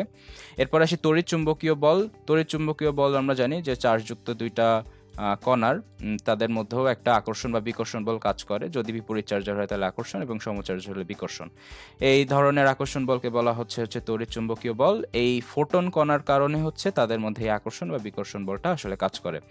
এরপর আসি হচ্ছে দুর্বল এবং সবল নিউক্লিয় বল। এখন এটা জানার আগে আমরা একটু আসলে নিউক্লিয়াস সম্পর্কে একটু আলোচনা করি। নিউক্লিয়াসটা আসলে কেমন দেখতে। নিউক্লিয়াস অ্যাকচুয়ালি নয়, মানে একটা অ্যাটম দেখতে আসলে কেমন। তো একটা অ্যাটমের ভিতরে অবশ্যই সবার ভিতরে থাকে হচ্ছে নিউক্লিয়াস। নিউক্লিয়াসে থাকে হচ্ছে প্রোটন এবং নিউট্রন, আর তাদের চারিদিকে কেন্দ্র করে ঘুরে হচ্ছে ইলেকট্রন, তাই তো। তো এই নিউক্লিয়াসের ভিতরে প্রোটন এবং নিউট্রন থাকতেছে। নিউট্রন হচ্ছে নেগেটিভলি চার্জ, প্রোটন হচ্ছে পজিটিভলি চার্জ। তো এই যে নেগেটিভ পজিটিভলি চার্জ এবং হচ্ছে নিউট্রাল চার্জের ভিতরেও কিন্তু একটা বিকর্ষণ বল কাজ করতে পারে, এক বিকর্ষণ বা আকর্ষণ বল কাজ করতে পারে। তো সেক্ষেত্রে এই কণাগুলো কিন্তু খুবই অল্প জায়গার ভিতরে একত্রিত আছে, তাদের মধ্যে আসলে বিকর্ষণ বল কাজ করতে পারে। তো সেক্ষেত্রে নিউক্লিয়াসটা কিন্তু ভেঙে যাওয়ার একটা সম্ভাবনা রয়েছে, কিন্তু আসলে নিউক্লিয়াসটা কিন্তু ভেঙে যাচ্ছে না সাধারণত। তো এই যে নিউক্লিয়াসটা ভেঙে যাচ্ছে এবং প্রোটন এবং নিউট্রন একত্রিত হয়ে একটা অবস্থান ক্রিয়েট করছে, এর জন্য তাদের ভিতরে একটা নিউক্লিয় বল কাজ করে। তো এই ধরনের নিউক্লিয় বলকে বলা হচ্ছে সবল নিউক্লিয় বল। এই সবল নিউক্লিয় বলের কারণের পিছনে যে কণার কথা ধারণা করা হয় সেটার নাম হচ্ছে মেজন। তো এটা গেল হচ্ছে সবল নিউক্লিয় বল। দুর্বল নিউক্লিয় বলটা আসলে কি। তো এই প্রোটন নিউট্রন একটা নির্দিষ্ট অনুপাতে নিউক্লিয়াসের মধ্যে অবস্থান করে। তো এই অনুপাতটা যখন একটু বেশি হয়ে যায়, সাধারণত প্রোটন নিউট্রনের সব থেকে স্থায়ী অনুপাত বলা যেতে পারে 1, কিন্তু এক্ষেত্রে কোনো কারণে যদি নিউট্রনের পরিমাণ বেশি হয়ে যায় তবে সেক্ষেত্রে আমাদের নিউক্লিয়াসটা হয় আনস্টেবল, অস্থায়ী, নিউক্লিয়াসটা ভেঙে যেতে চায়। এবং নিউক্লিয়াসটা যখন ভেঙে যায় তখন আসলে আলফা, বিটা এবং গামার সৃষ্টি হয়, এবং নিউক্লিয়াসটা ভেঙে গিয়ে এই ধরনের শক্তিগুলো আসলে বিভিন্ন ধরনের রশ্মি এবং শক্তি আসলে নির্গত হয়। তো এই শক্তি এবং রশ্মি নির্গত হওয়ার সময় যে বলটা আসলে কাজ করে সেই বলটার নামই হচ্ছে দুর্বল নিউক্লিয় বল। এবং দেখা গেছে যে এই বলের কাজ করার পিছনে যে কণার অবদান সেটার নাম হচ্ছে বোসন। তো এখানে বোসন এবং মেজন দুইটাই কিন্তু খুব কাছাকাছি শব্দ, তো ভুলে গেলে চলবে না যে সবল নিউক্লিয় বলের পিছনে বলের কারণ হচ্ছে মেজন এবং দুর্বল নিউক্লিয় বলের কারণ হচ্ছে বোসন। তো এখানে একটা জিনিস উঠে আসে আসলে যে কোন বলটা সব থেকে বেশি শক্তিশালী এবং কোন বলটা সব থেকে আসলে দুর্বল। তো সেক্ষেত্রে আসলে বলতে হয় যে সব থেকে দুর্বল বল হচ্ছে মহাকর্ষ বল, আর সব থেকে শক্তিশালী বল হচ্ছে সবল নিউক্লিয় বল। তো এই মহাকর্ষ বলের এককে যদি আমরা 1 ধরি এবং তারই মাল্টিপ্লাই করলে আমরা দুর্বল নিউক্লিয় বল, তড়িৎচুম্বকীয় বল এবং সবল নিউক্লিয় বল পাবো। যেমন মহাকর্ষ বলের তুলনায় দুর্বল নিউক্লিয় বল হচ্ছে 10⁻30 গুণ, বা তীব্রতার তুলনা হিসাবে 10⁻30 হয়। আর তড়িৎচুম্বকীয় বল হয় 10⁻39, এবং সবল নিউক্লিয় বল সব থেকে শক্তিশালী বল, সেটার পরিমাপ হয় হচ্ছে 10⁻41। তো এটা হচ্ছে মহাকর্ষ বলের সাথে তুলনা করে বাকি 3টা বলের কিন্তু তীব্রতা কল্পনা করা হয়েছে। তো সেক্ষেত্রে খেয়াল করা লাগবে, প্রশ্নে কিন্তু এরকম আসতে পারে যে মহাকর্ষ বলের তুলনায় বাকি বলগুলো, স্পেসিফিকলি বলতে পারে দুর্বল বা তড়িৎচুম্বকীয় বা সবল বলের তীব্রতার তুলনা কত। তো সেক্ষেত্রে 10⁻30, 39, 41 দিতে পারে, এবং এখান থেকে কিন্তু খুব সুন্দরভাবে MCQ কোশ্চেন দেয়া যেতে পারে। তো এটা গেল হচ্ছে বলের প্রকারভেদ। এরপরে আসে হচ্ছে ভরবেগ। ভরবেগ কি কাকে বলে? বস্তুর ভর এবং বেগের সমন্বয়ে বস্তুতে যে ধর্ম উদ্ভব হয় তাকে বস্তুর ভরবেগ বলে। মানে mkg ভরের একটা বস্তু যদি v বেগের সামনে এগোয় তাহলে তাদের ভরবেগ হবে হচ্ছে mv, এটাই। তো এদের একক হচ্ছে কেজি, মিটার পার সেকেন্ড, আর মাত্রা হচ্ছে mlt-1। তো এরপরে আসে যে নিউটনের গতিসূত্র। নিউটনের 3টা গতিসূত্র আছে, আমরা সবাই জানি, বিখ্যাত প্রথম, দ্বিতীয়, তৃতীয় সূত্র। প্রথম সূত্র কি বলছে যে বাহ্যিক বল প্রয়োগে বস্তুর অবস্থান পরিবর্তন বাধ্য না করলে স্থির বস্তু চিরকাল স্থিরই থাকবে এবং গতিশীল বস্তু সমবেগে অর্থাৎ সমদ্রুতে সরল পথে চলতে থাকবে। দেখো, নিউটনের প্রথম সূত্র কিন্তু আসলে জড়তা সম্পর্কে বলে, জড়তার সংজ্ঞা কিন্তু এখানে আসলে দূরে ধরা হয়েছে। তো নিউটনের প্রথম সূত্র আসলে জড়তা সম্পর্কে আলোচনা করে। দ্বিতীয় সূত্র হচ্ছে বস্তুর ভরবেগের পরিবর্তনের হার তার উপর প্রযুক্ত বলের সমানুপাতিক এবং বল যেদিকে ক্রিয়া করে বস্তুর ভরবেগের পরিবর্তন সেদিকে ঘটে। নিউটনের দ্বিতীয় সূত্র থেকেই আসলে F = ma এই সূত্রটা আসলে অনুপাত করা হয়েছিল। এরপরে হচ্ছে তৃতীয় সূত্র, যে প্রত্যেক ক্রিয়ার একটি সমান ও বিপরীত প্রতিক্রিয়া আছে। আমরা নিউটনের প্রথম দুটো সূত্র না জানলেও আসলে তৃতীয় সূত্রটা সবাই জানি। নাটক বা সিনেমাতে এই ধরনের কমেন্ট বা যে ডায়লগ খুবই কমন, যে প্রত্যেক ক্রিয়ার একটা সমান আর বিপরীত প্রতিক্রিয়া আছে। আচ্ছা, যাই হোক, পরবর্তীতে আসি যে বলের নিরপেক্ষ নীতি। তো এখানে কি আসে যে নিউটনের গতি দ্বিতীয় সূত্র থেকে আমরা জানি যে বস্তুর ত্বরণ প্রযুক্ত বলের সমানুপাতিক, অবভিয়াসলি F = ma। আমরা এখানে বল ত্বরণের সমানুপাতিক, এটা দেখতেই পাই। বলের ক্রিয়া বন্ধ হয়ে গেলে বস্তুটির ত্বরণ বা মন্দন থাকে না। অবশ্যই বল যদি 0 হয় তাহলে আলটিমেটলি ওই পাশেও 0 হবে, তাহলে বল না থাকলে ত্বরণও হবে না। এরপর আসে বলের অভিমুখ ত্বরণের অভিমুখ সমান হয় এবং বলের উপরে বস্তুর উপর বল ক্রিয়া করলে বস্তুটি ত্বরণ নিয়ে চলতে থাকে। তো এটা গেল হচ্ছে নিউটনের দ্বিতীয় গতিসূত্র থেকে বলের নিরপেক্ষ নীতি। তো এখান থেকে এমসিকিউ কোশ্চেন তৈরি করা যেতে পারে যে বলের নিরপেক্ষ নীতি সম্পর্কে নিচের কোন উক্তিটি সঠিক নয় বা সঠিক। পরবর্তীতে আসি যে ঘাত বল। ঘাত বল বলতে খুব অল্প সময়ের জন্য খুব বড় মানের বল, যে বল কোনো বস্তুর উপর প্রযুক্ত হয় তাকে ঘাত বল বলে। তো এই ক্ষেত্রে বোঝানোর জন্য আমি যে ছবিটা দিয়েছি সেটা হচ্ছে ক্রিকেট ব্যাট এবং বলের মধ্যে সংঘর্ষ। তো চিন্তা করে দেখো তো, একটা ফাস্ট বলার বা পেসার আর কি প্রায় 140 কিলোমিটার/আওয়ার গতিতে বল ছুড়ে মারলো ব্যাটসম্যানের দিকে, এবং ব্যাটসম্যান খুবই অল্প সময়ের মধ্যে কিন্তু ব্যাট দিয়ে বলটাকে আঘাত করলো। তো যে খুবই অল্প সময়ে বল এবং ব্যাটের মধ্যে যে বলটা কাজ করে সেটাকে বলতেছে আসলে ঘাত বল। খুবই অল্প সময়ের জন্য, কথাটা খুবই ইম্পর্টেন্ট, যে খুবই অল্প সময়, দীর্ঘ সময়ের জন্য বল প্রয়োগ করলে সেটাকে ঘাত বল বলবে না। এরপর আসে যে বলের ঘাত। তো এটারই আলটিমেটলি ম্যাথমেটিক্যাল টার্ম আসলে বলের ঘাত। তো এই কোনো বল বা বলের ক্রিয়াকালের গুণফলকে ওই বলের ঘাত বলে, মানে জাস্ট ম্যাথমেটিক্যাল টার্মটাই আসলে বলের ঘাত, যে বলের ঘাত J = F×T। তো এরপরে আসি যে নিউটনের গতিসূত্রের ব্যবহার। নিউটনের গতিসূত্রের ব্যবহারের ক্ষেত্রে দেখো খুব সুন্দর সুন্দর কিছু হেডলাইন আছে, যে ঘোড়ার গাড়ি চলাচল, নৌকার গুণ টানা, অ্যাথলেটদের লং জাম্প দেওয়া, বন্দুক থেকে গুলি ছোড়া, পাখির আকাশে ওড়া এবং মহাশূন্য অভিযান তথা রকেটের গতি। তো ঘোড়ার গাড়ি চলনের সাথে একটা মানুষের হাঁটারও কিছু সম্পর্ক রয়েছে। যে ঘোড়ার গাড়ি চলনটা আসলে কি, ধরো এটা হচ্ছে গাড়ি আর এর সাথে ধরো একটা ঘোড়া যুক্ত আছে। তো ঘোড়ার গাড়ি আসলে কি করে, যে রাস্তায় কিন্তু একটা ঘর্ষণ বল কাজ করে। যে কোনো রাস্তায় আমরা চলাচল করতে গেলে একটা ঘর্ষণ বল কাজ করে। আর আমাদের এই যে কোনো বস্তু কিন্তু নিচের দিকে অভিকর্ষ ত্বরণে নিচের দিকে আকর্ষণ করে। তো সামনের দিকে এগিয়ে যেতে হলে এই দুই ধরনের বলকে কিন্তু তাদের অতিক্রম করতে হবে। এটা কিন্তু হাঁটা, গাড়ি চলা বা ঘোড়ার গাড়ি যে কোনো কিছুর জন্য প্রযোজ্য। তো ঘোড়া যখন মাটির দিকে প্রেসার দেয়, মাটির দিকে আঘাত করে, তখন তার দুইটা উপাংশ তৈরি হয়। একটা হচ্ছে উলম্ব উপাংশ আর একটা হচ্ছে অনুভূমিক উপাংশ। তো এই উলম্ব অংশটা তার ওজনের বিপরীত দিকে ক্রিয়া করে, এজন্য তাদের ওজনটা নিউট্রাল হয়ে যায়, এবং তার যে অনুভূমিক উপাংশ সেটা রাস্তার ঘর্ষণকে অতিক্রম করে, এবং সেই ঘর্ষণ যদি অতিক্রম করতে পারে তাহলে কিন্তু ঘোড়ার গাড়িটা সামনে এগিয়ে যায়। তো আমি আবারও বলছি, যে কোনো কিছু চলাচল, ঘোড়ার গাড়ি হোক যে কোনো কিছুর ক্ষেত্রে দুইটা বল তাদেরকে অতিক্রম করতে হয়। একটা হচ্ছে অভিকর্ষ বল আর একটা হচ্ছে রাস্তার ঘর্ষণ বল। অভিকর্ষ বলটা অতিক্রম করার জন্য আমরা রাস্তায় যে প্রেসারটা দেই তার উলম্ব উপাংশটা কাজ করে, এবং ঘর্ষণ বলকে অতিক্রম করার জন্য সামনে এগিয়ে যাওয়ার জন্য অনুভূমিক উপাংশটা বলের উপরে কাজ করে। তো এটাই আসলে ঘোড়ার গাড়ি চলাচল বা হাঁটা, মানুষের হাঁটা, যে কোনো কিছুই বলতে পারো। নৌকার গুণ টানা রয়েছে, অ্যাথলেটদের লং জাম্প দেওয়া হয়েছে, বন্দুক থেকে গুলি ছোড়া। অবশ্যই তুমি জানো যে একটা স্থির মানুষ যখন একটা বন্দুক ধরে রাখে, তখন বন্দুকটার গুলি এবং বন্দুকটা সবই কিন্তু আদিবেগ শেষবেগ শূন্য হয়। তো বন্দুকটা যখন গুলি করা হয় তখন একটা বুলেট সামনের দিকে এগিয়ে যায় এবং এই বন্দুকটা তার বিপরীত দিকে প্রতিক্রিয়া দেয়।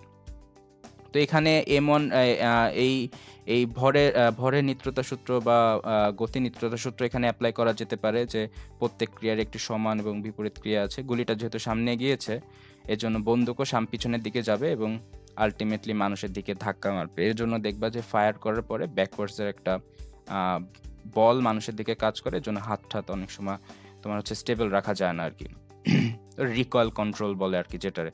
তো এরপরে আসি পাখির আকাশে ওড়া। পাখির আকাশে ওড়া সম্পর্কে একটা কথা বলতে চাই যে পাখির কিন্তু ডানা দুইটা, তাই তো?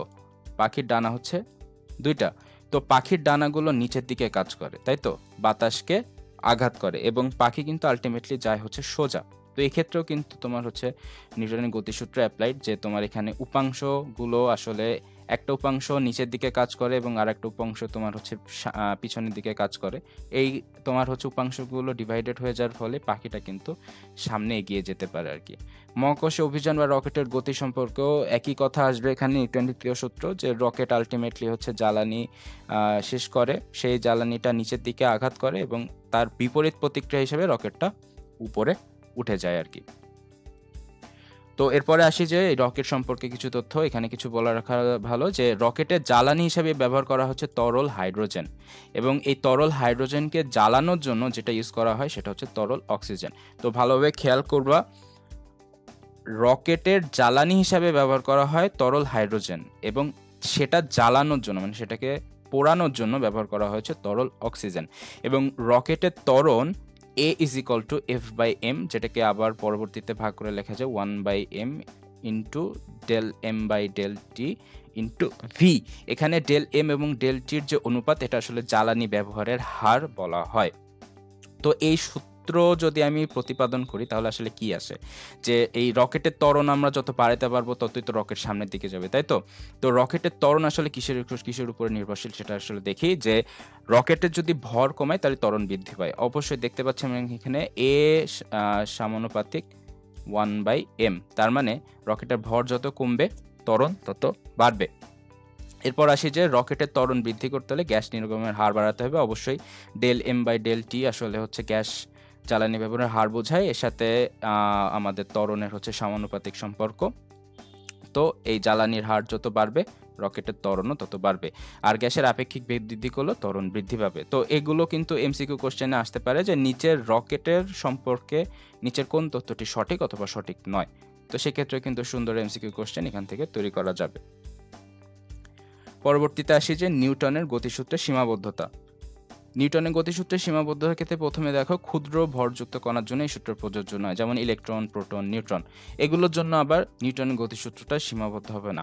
তারপর ক্ষুদ্র ভর, যেটার কথা একটু আগে বললাম, যে কত ভর হতে হবে, 10⁻³ কেজি বিশিষ্ট সকল কণার আলোর বেগের কাছাকাছি হয় তখন এরা তরঙ্গ রূপে আচরণ করে, সেক্ষেত্রে এই সূত্র প্রযোজ্য নয়। আমরা কিন্তু এটা ব্যাখ্যা করার জন্য একটা অ্যাটমের কথা চিন্তা করতে পারি।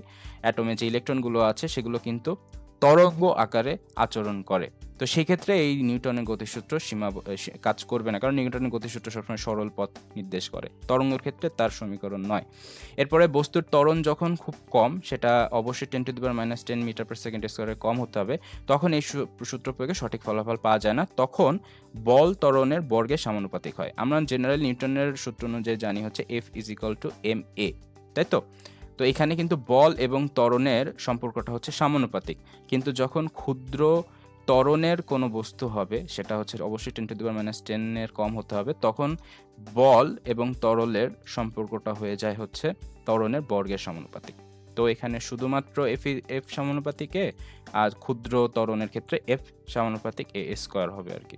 তো পরবর্তীতে হচ্ছে কোনো বস্তু স্থির কাঠামোতে বা সমবেগে চলমান হলে নিউটনের গতিসূত্র প্রযোজ্য হয়। তার মানে দুটি চলমান যদি বস্তু হয় সেক্ষেত্রে কিন্তু আবার নিউটনের গতি কাজ করবে, নিউটনের সূত্র কাজ করবে না, কারণ আমরা সবসময় স্থির কাঠামো, প্রসঙ্গ কাঠামো সাপেক্ষে আসলে নিউটনের গতিসূত্রগুলো আলোচনা করি। তো এরপরে আসলে হচ্ছে আলোর বেগের কাছাকাছি হলে বস্তুর বেগের ক্ষেত্রে এই সূত্র প্রযোজ্য হবে না, সেক্ষেত্রে আইনস্টাইনের আপেক্ষিকতা সূত্র প্রয়োগ করা হবে। সে সম্পর্কে আমরা দ্বিতীয় পার্টে মানে ফিজিক্স সেকেন্ড পার্টে আলোচনা করব। তো এগুলোই গেল হচ্ছে নিউটনের গতিসূত্রের সীমাবদ্ধতা। তো এরপরে আসি হচ্ছে ভরবেগের সংরক্ষণ নীতি না নিত্যতার সূত্র। তো এই ক্ষেত্রে যেটা বলা লাগবে যে কোনো বস্তুর উপর বাহ্যিক বল প্রযুক্ত না হলে ভরবেগের কোনো পরিবর্তন হবে না। সেটাকে প্রকাশ করার জন্য সমীকরণ আছে m1u1 plus m2u2 equal to m1v1 m2v2। u মানে আদি বেগ, আর হচ্ছে v মানে শেষ বেগ। m1 এবং m2 বস্তু দুটি ভিন্ন ভর বা সমভরের ক্ষেত্রে এই সূত্র প্রযোজ্য হবে। তো এই ভরের সংরক্ষণ নীতি বা নিত্যতা সূত্রের উদাহরণ কি কি দেখা যাক। কামান বা বন্দুক থেকে গুলি ছোড়া, নৌকা থেকে লাফিয়ে পড়া, রকেট বা প্লেন সামনের দিকে এগিয়ে চলা। তো এখানে যে জিনিসটা জানা লাগবে, বন্দুকের কথা কিন্তু আমি একটু আগেই বললাম যে বন্দুক স্থির থাকে।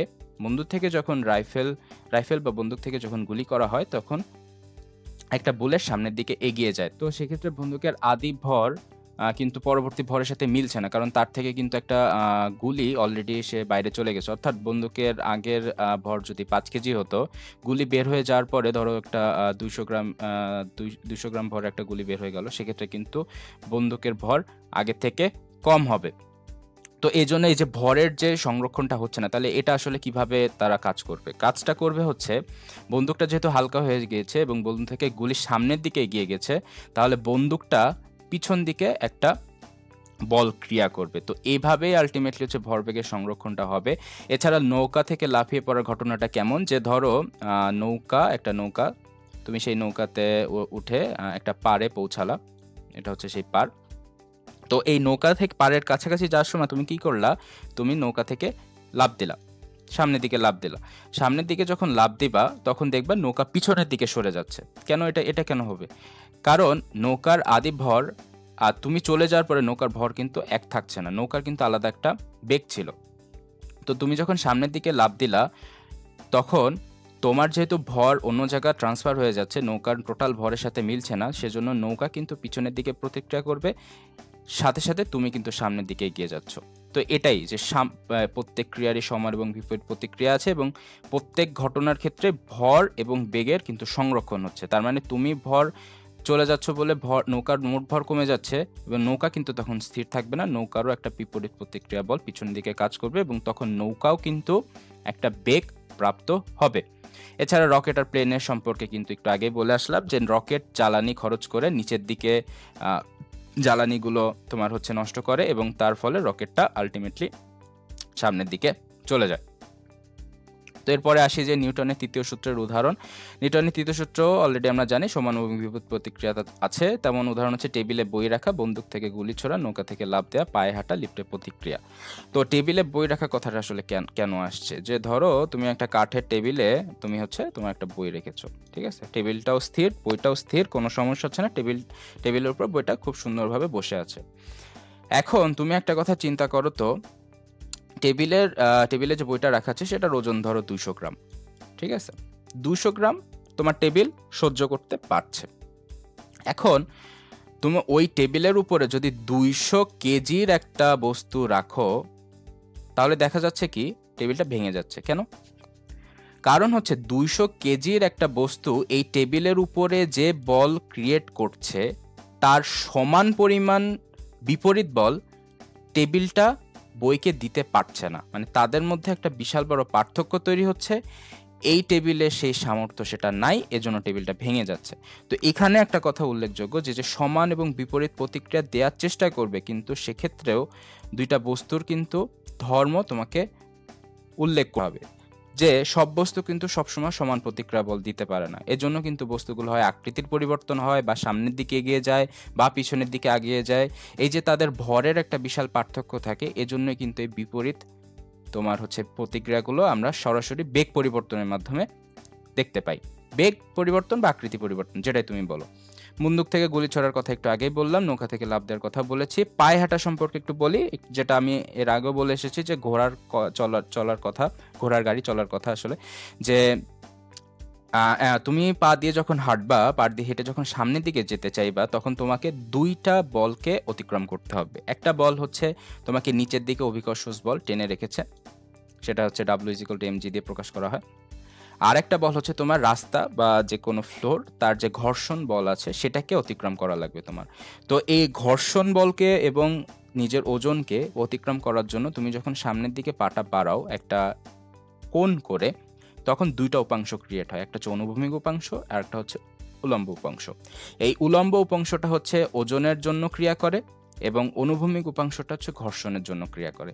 এই দুইটা বলের আসলে ভেক্টর যোগফল যখন করা হয় তখন তুমি আসলে সামনের দিকে এগিয়ে যাও। তো এটাই হচ্ছে পায়ে হাঁটা। লিফটের প্রতিক্রিয়া সম্পর্কে আমি পরবর্তী স্লাইডে আসছি, যে স্বাভাবিকভাবে একটা লিফট যখন স্থির থাকে তখন তোমার ওজন হয় W=mg। এটা সব স্বাভাবিক, এটার ক্ষেত্রে কোনো ব্যতিক্রম নেই। লিফট থেকে যখন তুমি উপরে ওঠো, লিফটে উঠে যখন তুমি উপরে ওঠো তখন আসলে কি হয়? লিফট থেকে যখন উপরে ওঠো আমাদের অবশ্যই একটা অভিকর্ষ ত্বরণ নিচের দিকে কাজ করছে এবং লিফটও এ ত্বরণে উপরে উঠছে। তো এই দুইটা যোগ করে যে ত্বরণটা হয় সেটার মাধ্যমে নতুন যে ওজন হয় সেটা আগের ওজন থেকে কিন্তু বেশি,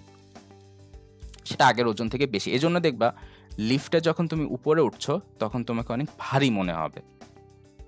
তো এরপরে তার উল্টো ঘটনাটা, যে লিফট যখন এ ত্বরণে নিচে নামে, এ ত্বরণে যখন নিচে নামে তখন তার অভিকর্ষ ত্বরণের সাথে তার বিয়োগ করা হবে এবং যে ওজনটা হবে সেই ওজনটা হবে প্রকৃত ওজন থেকে কম। এজন্য লিফট যখন উপর থেকে নিচে নামে তখন নিজেদেরকে হালকা মনে হয়।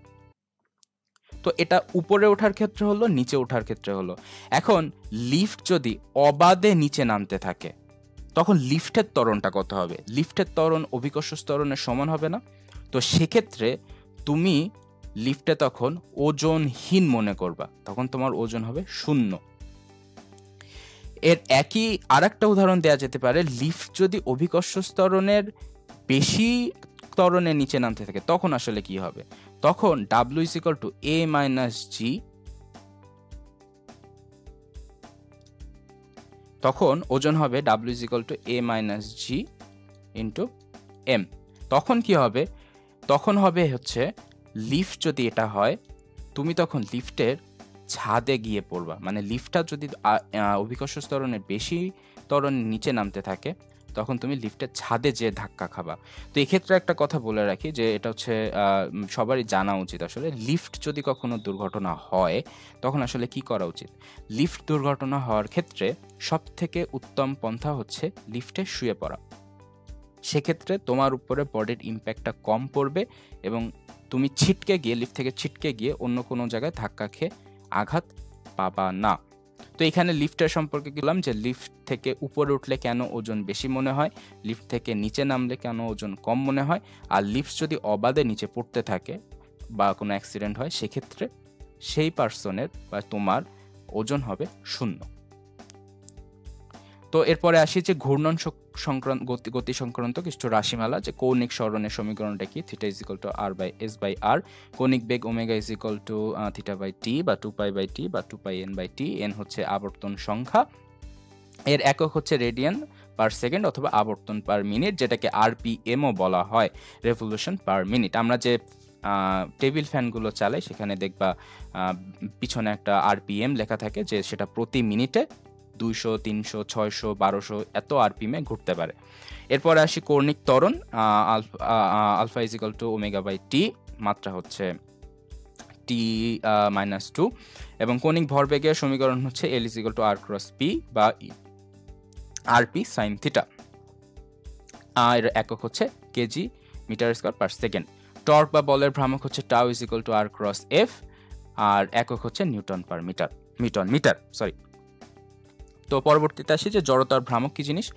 একটি দৃঢ় বস্তু কোনো একটি স্থির অক্ষের চারিদিকে আবর্তিত হতে থাকলে ওই অক্ষের সাপেক্ষে বস্তুটির জড়তার ভ্রামক বলতে ওই অক্ষ হতে প্রতিটি কণার দূরত্বের গড় বর্গ এবং প্রত্যেকটি এককের ভরের গুণফলের সমষ্টিকে বোঝায়। আসলে যে ধরো এটা একটি বস্তু, এটা একটা অক্ষ, এতে বিভিন্ন বস্তু আসলে কাজ করছে এবং এতে থেকে এটি যদি এই অক্ষের চারিদিকে ঘুরতে থাকে তাহলে জড়তার ভ্রমকের ক্ষেত্রে এই প্রত্যেকটা কণা এবং তার অক্ষের দিকে দূরত্ব হিসাব করা হবে এবং তাদের সমষ্টি হিসাব করা হবে আর কি। তো এর সমীকরণ হচ্ছে I = mr², একক হচ্ছে কিলোগ্রাম মিটার স্কয়ার। তো জড়তার ভ্রামক নির্ভর করে কির উপরে, যে ঘূর্ণন অক্ষের অবস্থানের উপরে, অবশ্যই r এর মান যত কম বেশি হবে জড়তার ভ্রামক তত চেঞ্জ হবে, দৃঢ় বস্তুর আকৃতির উপর এবং ঘূর্ণন অক্ষের চারিদিকে দৃঢ় বস্তুর ভরের বিন্যাসের উপর। তো এটা থেকেও কিন্তু খুব সুন্দর MCQ কোশ্চেন করা যায়, যে জড়তার ভ্রামক নিচের কোনটির উপরে নির্ভর করে না বা করে।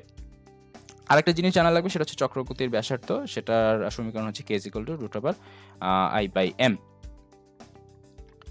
তো এরপরে যে জিনিসটা আনবো সেটা হচ্ছে তোমার জড়তার ভ্রামক সংক্রান্ত কিছু উপপাদ্য। লম্ব অক্ষ উপপাদ্য কি আর সমান্তরাল অক্ষ উপপাদ্য কি? লম্ব অক্ষ উপপাদ্য হচ্ছে IZ is equal two IX plus IY এবং সমান্তরাল অক্ষ উপপাদ্য হচ্ছে I is equal two IG plus MHH square. তো এই ক্ষেত্রে এমসিকিউ কোশ্চেন এভাবে আসতে পারে যে নিচের কোনটি লম্ব অক্ষ উপপাদ্য বা নিচের সমান্তরাল অক্ষ উপপাদ্য। যদি আমরা ইকুয়েশন এবং হেডলাইনটা নাম জানি তাহলে কিন্তু আমরা রাইট অ্যান্সার দিতে পারবো না। তো পরবর্তীতে আসি যে কিছু বিশেষ ক্ষেত্রে জড়তার ভ্রামক যে সরু ও সুষম দণ্ডের মধ্যবিন্দু দিয়ে তার একটি লম্ব অভিলম্বভাবে অতিক্রান্ত অক্ষের সাপেক্ষে ঘূর্ণায়মান দণ্ডের জড়তার ভ্রামক। তার মানে ধরো এটা একটি সুষম দণ্ড, মধ্যবিন্দু হচ্ছে এটা, এই বিন্দু থেকে কেন্দ্র করে যদি জড়তার ভ্রামক চিন্তা করা হয় সেক্ষেত্রে জড়তার ভ্রামক হবে I is equal two 1/12 ml square. এবং সরু দণ্ডুর এক প্রান্ত থেকে, অর্থাৎ একই দণ্ড, একই সুষম দণ্ড, তার যদি এই শুরু প্রান্ত বা শেষ প্রান্ত দিয়ে যদি জড়তার ভ্রামক কল্পনা করা হয় সেক্ষেত্রে সূত্র হবে I is equal to 1/3 ml square. আর নিজ অক্ষে ঘূর্ণায়মান একটি নিরেট চোঙার জড়তার ভ্রামক, অর্থাৎ একটা সিলিন্ড্রিক্যাল আকৃতির বস্তু, সেক্ষেত্রে জড়তার ভ্রামক হবে I is equal to half mr square. আর মানে তার ব্যাসার্ধ। তো এরপর আসি হচ্ছে কেন্দ্রমুখী এবং কেন্দ্রবিমুখী বলের ব্যবহার। তো সেক্ষেত্রে রাস্তার ব্যাংকিং এবং ব্যাংকিং যুক্ত রাস্তার বাঁক নেওয়ার কথাটা উল্লেখ হবে। তো এক্ষেত্রে একটা জিনিস বলে রাখি যে সাপোজ একটা সোজা রাস্তা, সে সোজা রাস্তা একটা গাড়ি চলছে বিবেক নিয়ে। তো রাস্তা তো সবসময় সোজা থাকবে না, সেটা অবশ্যই কখনো না কখনো বাঁক নিবে। তো আমরা জড়তা থেকে কি জানতে পারি যে গতিশীল বস্তু সবসময় সমান্তরাল বা সোজা পথে সামনে এগিয়ে যেতে থাকবে। তো এই গাড়িটা যখন সামনে একটা বাঁকা রাস্তা পার করতে চাইবে তখন সে বাঁকা রাস্তায় যত স্টিয়ারিং হুইল ঘোরাক না কেন তাকে জড়তার কারণে সে সামনের দিকে সোজা চলতে থাকবে, মানে সোজা চলতে থাকবে আর কি। তো এই সোজা চলতে থাকলে তো সে আলটিমেটলি অ্যাক্সিডেন্ট করবে। ধরো রাস্তার এখানে একটা গাছ আছে, গাছের সামনে তো সে মেরে দিবে। তো এক্ষেত্রে তার কি করতে হবে, ব্রেক করে তাকে বেগটা কমাতে হবে। তো এই বেগটা আসলে কত হবে সেটাও আসলে একটা সূত্র আছে, যে এই বেগটার মান হবে হচ্ছে V less than equal to হচ্ছে মিউ আর জি, তাদের পাওয়ার হচ্ছে হাফ। মিউটা হচ্ছে তাদের রাস্তা এবং টায়ারের মধ্যে ঘর্ষণ বল, আর মানে হচ্ছে এই রাস্তাটা যদি একটা বৃত্ত কল্পনা করি তাহলে সেই কেন্দ্র থেকে ওই বৃত্তের ব্যাসার্ধ জির মান তো অলরেডি আমরা জানি। তো এই বসালে যে মানটা বেরোবে সেই বেগে যদি রাস্তাটা সে ক্রস করে তাহলে সে অ্যাক্সিডেন্ট ছাড়াই রাস্তাটা বাঁক নিয়ে আবার সামনের দিকে এগিয়ে যেতে পারবে। তো সবসময় বেগ যে কমানো লাগবে সেটাও না। আমাদের যে রাস্তাগুলো আছে সেই রাস্তাগুলো হচ্ছে সবসময় যে ব্রেক করে যে আমাদের গাড়িকে টার্ন নিতে হবে এরকম কোনো কথা নেই। তো তখন কি ক্রিয়েট করা হয়, এই কেন্দ্রমুখী বল যখন কাজ করছে তখন আসলে কি করা হয়, রাস্তাটা হালকা একদিকে উঁচু করে দেয়া হয়। তো এই হালকা একদিকে উঁচু করে দেওয়ার কারণে গাড়ির যে কেন্দ্রমুখী বলটা সেটা আরও সুন্দরভাবে কাজ করতে পারে। তখন গাড়ির স্টিয়ারিং হুইলটা বেশি না ঘুরিয়েই বাঁকা রাস্তায় কিন্তু সে খুব ভালো বেগে বা যে বেগে সে চলছিল মোটামুটি সেই বেগে সে যাতায়াত করতে পারবে। তো এই যে রাস্তাটা বাঁকা করে তৈরি করা হলো, আমাদের যে হাই রোডগুলো আছে সেই রোডগুলোতে হচ্ছে গেলেই দেখতে পাওয়া যে রাস্তার এক পাশটা হচ্ছে উঁচু এবং আর এক পাশ হচ্ছে নিচু। এটা হচ্ছে যখন সোজা রাস্তা বাঁকা পথে চলবে তখনই এই সিচুয়েশনটা ক্রিয়েট করা হয় আসলে। তো এই যে কত কোণে রাস্তাটা বাঁকানো হলো সেটার সূত্র হচ্ছে tan θ = v square by rg। v মানে হচ্ছে গাড়িটার বেগ, আর rg আর মানে হচ্ছে ধরো এই সেই রাস্তা যে বৃত্তের অংশ হবে তার মাঝখানে যে ব্যাসার্ধ, জি এর মান তো সবাই আমরা জানি, এবং থিটা হচ্ছে ওই কত কোণে রাস্তাটা বাঁকানো হবে। তো এটা হচ্ছে ব্যাংকিং যুক্ত রাস্তার বাঁক নেওয়ার একটা সহজ সমীকরণ। তো এরপরে আসি হচ্ছে সংঘর্ষ কাকে বলে। সংঘর্ষ দুই ধরনের আছে, স্থিতিস্থাপক সংঘর্ষ এবং অস্থিতিস্থাপক সংঘর্ষ। স্থিতিস্থাপক সংঘর্ষ হচ্ছে দুটি কাচের বা ইস্পাতের বলের সংঘর্ষ। সেটা হচ্ছে ইস্পাতের সংঘর্ষের ক্ষেত্রে কাচটা হয়তো বা ভেঙে যাবে এবং ইস্পাতটা হচ্ছে নিরেট থাকবে আর কি।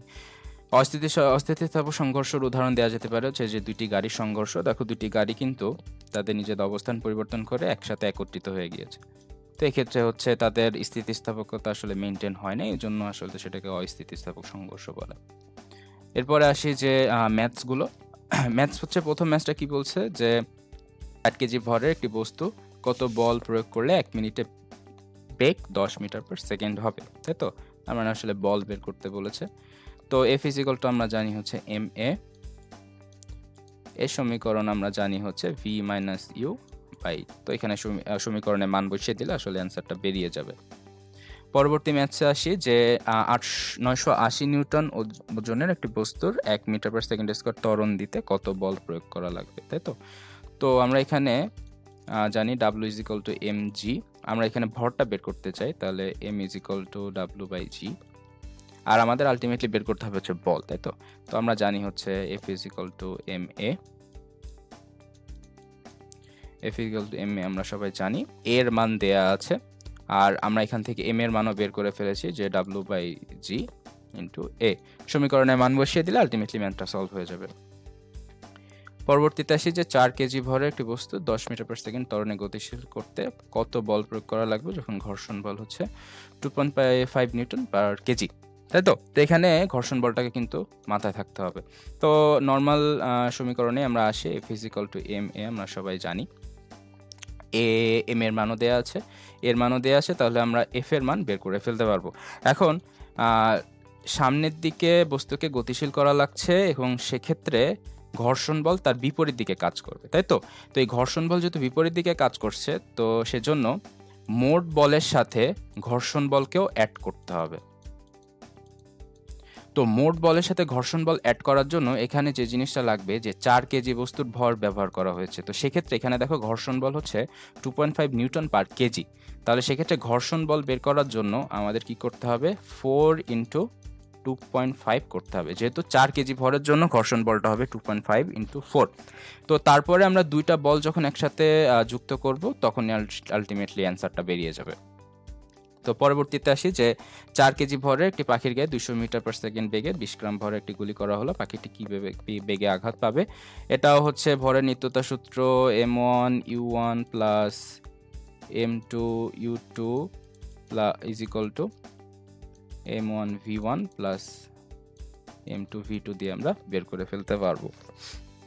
তো পরবর্তীতে আসি যে লিফট অ্যাক্সিডেন্টে নিচে পড়ার সময় 70 কেজি একটি মানুষের ভর কত হবে? এই ম্যাথটার অ্যান্সার আমি তোমাদের বলে দেব না, খুব ভালোভাবে ম্যাথটা পড়বা এবং অ্যান্সারটা তোমরা নিজেরা বাসায় বের করে ফেলবা।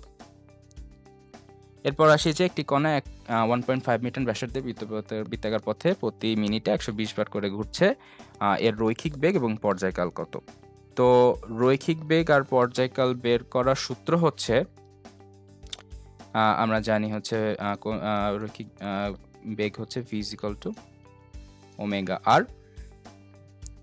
ওমেগা = আমরা লিখতে পারি 2πn, আর n হচ্ছে ঘূর্ণন সংখ্যা,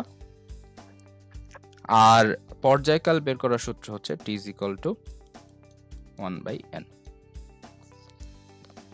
এখানে n এর সংখ্যা হচ্ছে বের করতে হবে এভাবে যে প্রতি মিনিটে 120 বার করে ঘুরছে, তাহলে n এর মান হবে 120/60, তাই তো? প্রতি সেকেন্ডে কতবার করে ঘুরছে আর কি।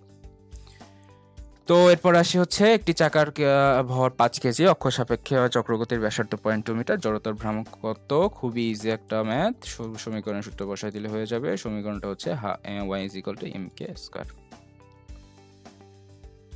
তো এটাই ছিল হচ্ছে নিউটনীয় বলবিদ্যা।